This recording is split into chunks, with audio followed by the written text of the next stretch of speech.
వర్తమానం ప్రత్యేక కథనానికి స్వాగతం. నేను మీ ఉదయ్ కుమార్. డిప్సిక్ ఆర్టిఫిషియల్ ఇంటెలిజెన్స్ రంగంలో ఈ చైనా స్టార్టప్ కంపెనీ ప్రకంపనలు సృష్టిస్తుంది. ఏకంగా అగ్రరాజ్యానికి పెను సవాలు విసురుతోంది. ఓపెన్ ఏఐ రూపొందించిన చాట్‌జీపీటీ, గూగుల్ తయారు చేసిన జెమినీ, మైక్రోసాఫ్ట్ అభివృద్ధి చేసిన అజూరా కోపైలట్ను తోసిరాజని డిప్సిక్ కొత్త రికార్డులు సృష్టిస్తుంది. డిప్సిక్ అనే యాప్ చైనాలో తయారైన ఆర్టిఫిషియల్ ఇంటెలిజెన్స్ స్టార్టప్ విడుదలైన కొన్ని రోజులకే ఈ మోడల్ యాపిల్ స్టోర్ డౌన్లోడ్లలో అగ్రస్థానానికి చేరుకుంది. పెట్టుబడిదారులను ఆశ్చర్యపరిచింది. ఎన్విడియా వంటి కొన్ని టెక్ స్టాక్లను ముంచెత్తింది. కాగా డిప్సిక్ తాజా వెర్షన్ జనవరి 20న విడుదలైంది. ఆ వెంటనే మొత్తం టెక్ పరిశ్రమనే కాకుండా ప్రపంచం దృష్టిని ఆకట్టుకుంది. అమెరికా అధ్యక్షుడు ట్రంప్ సైతం డిప్సిక్ టూల్ని ఉద్దేశిస్తూ అమెరికన్ టెక్ కంపెనీలకు ఇదో మేల్కొల్పు అంటూ వ్యాఖ్యానించారంటే ఇది ఏ స్థాయిలో సంచలనాలను సృష్టిస్తున్నదో అర్థం చేసుకోవచ్చు. I've been reading about China and some of the companies in China, one in particular, coming up with a faster method of AI and much less expensive method, and that's good. డిప్సిక్ R1 అనేది ChatGPT లాంటి AI ఆధారిత chat bot వినియోగదారులు అడిగే ప్రశ్నలకు ఖచ్చితమైన సమాధానాలు ఇవ్వడానికి సహాయపడుతుంది. చాట్‌జీపీటీ అలాగే R1 మోడల్పై ఇది పనిచేస్తుంది. ఏ ప్రశ్న అడిగినప్పటికీ సమాధానం ఇవ్వగల సామర్థ్యం డిప్సిక్ సొంతం చేసుకోవడం గమనార్హం. ఆర్టిఫిషియల్ ఇంటెలిజెన్స్ రంగంలో మైక్రోసాఫ్ట్, గూగుల్, అమెజాన్, మెటా లాంటి కంపెనీలు వేలాది కోట్లను ఖర్చు చేసి ఏఐని అభివృద్ధి చేస్తుండగా డిప్సిక్ తయారీకి కేవలం 51 కోట్లు ఖర్చు చేశారు. అంతేకాదు డౌన్లోడ్ ర్యాంకింగ్లో జనవరి 25న 102 స్థానంలో ఉండగా జనవరి 27 నాటికి అంటే కేవలం 3 రోజుల్లో అగ్రస్థానాన్ని కైవసం చేసుకుంది. చైనాకు చెందిన ఈ డిప్సిక్ కంపెనీ ఇప్పటి వరకు ఏఐ విభాగంలో ఆధిపత్యం చెలాయిస్తున్న అమెరికా కంపెనీల భవిష్యత్తును దెబ్బతీసింది. వేలాది కోట్ల ఖర్చుతో ఆయా కంపెనీలు ఏఐలో పెట్టుబడులు విరుద్ధంగా డిప్సిక్ అతి తక్కువ ఖర్చుతో అందుబాటులోకి రావడంతో ప్రపంచవ్యాప్తంగా చిప్ తయారీ కంపెనీల పేర్లు భారీగా పడిపోయాయి. అమెరికా స్టాక్ మార్కెట్ నాస్డాక్ 3% పైగా క్షీణించింది. ముఖ్యంగా ఏఐ విభాగంలో శక్తివంతమైన చిప్లను తయారు చేసే అమెరికా కంపెనీ ఎన్విడియా మార్కెట్ విలువ ఏకంగా $600 బిలియన్ సంపదను కోల్పోయింది. ఈ మొత్తం మన కరెన్సీలో దాదాపు 52 లక్షల కోట్లు కావడం గమనార్హం. అమెరికా చరిత్రలో ఒక కంపెనీ ఒక్క రోజులోనే ఈ స్థాయి నష్టాన్ని చూడడం ఇదే మొదటిసారి. చైనాకు చెందిన ఐటీ ఇంజనీర్ లియాంగ్ వెన్ఫెంగ్ 2023 డిసెంబర్లో డిప్సిక్ సంస్థను స్థాపించారు. జేజియాంగ్ విశ్వవిద్యాలయం నుండి ఎలక్ట్రానిక్ ఇన్ఫర్మేషన్ ఇంజనీరింగ్, కంప్యూటర్ సైన్స్లో డిగ్రీలు పొందిన లియాంగ్ గురించి పెద్దగా తెలియదు. కానీ ఇప్పుడు ఆయన అంతర్జాతీయంగా అందరి దృష్టిని ఆకర్షించారు.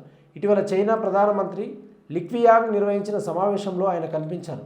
డిప్సిక్ సృష్టిస్తున్న ప్రభంజనాన్ని చూసి చైనా సంబరాలు చేసుకుంటుంది.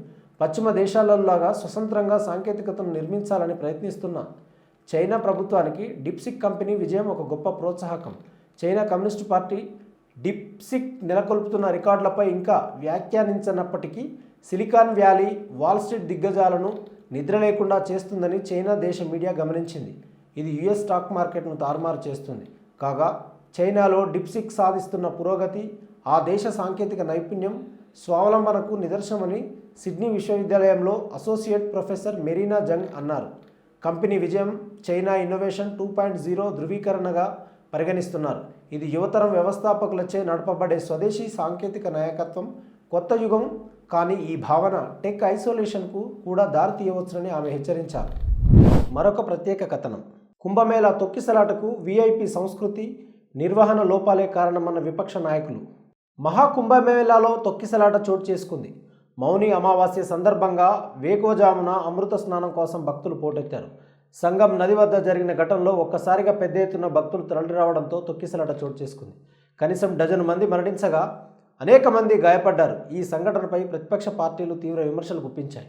ఈ విషాదకర సంఘటనను యూపీ ప్రభుత్వ పరిపాలన వైఫల్యంగా అభివర్ణించారు. కాంగ్రెస్ సీనియర్ నాయకుడు, ప్రతిపక్ష నేత రాహుల్ గాంధీ ఈ సంఘటనను తీవ్రంగా ఖండించారు. సాధారణ భక్తులకు బదులుగా ప్రభుత్వం వీఐపీ సంస్కృతిని ప్రోత్సహించడమే ఈ విషాదానికి ప్రధాన కారణమని రాహుల్ ఆరోపించారు. మహాకుంభమేళాలో వీఐపీ సంస్కృతిని అరికట్టి సాధారణ భక్తుల అవసరాలను తీర్చడానికి యూపీ ప్రభుత్వం మెరుగైన ఏర్పాట్లు చేయాలని రాహుల్ గాంధీ ఎక్స్లో పోస్టు చేశారు. మహాకుంభమేళాలో తొక్కిసలాట జరగడంపై కాంగ్రెస్ అధ్యక్షుడు మల్లికార్జున ఖర్గే యోగి ప్రభుత్వాన్ని విమర్శించారు. ప్రభుత్వ అధినేతలు ఈవెంట్ నిర్వహణ కంటే స్వీయ ప్రమోషన్లో బిజీగా ఉన్నారని ఆరోపించారు. వేల కోట్ల రూపాయలు ఖర్చు చేసినప్పటికీ ఇటువంటి ఘటనలు జరగడం దారుణమని ఖర్గే ఎక్స్లో రాసుకొచ్చారు. కుంభమేళాలో తొక్కిసలాట జరిగి పదుల సంఖ్యలో జనాలు చనిపోగా యూపీ సీఎం యోగి ఆదిత్యనాథ్కు కించిత్ బాధ కూడా లేదని కాంగ్రెస్ సీనియర్ నాయకుడు పవన్ ఖేరా విమర్శించారు. సమాజ్వాదీ పార్టీ అధ్యక్షుడు అఖిలేష్ యాదవ్ ఈ సంఘటనపై విచారం వ్యక్తం చేస్తూ ఆదిత్యనాథ్ ప్రభుత్వాన్ని విమర్శించారు.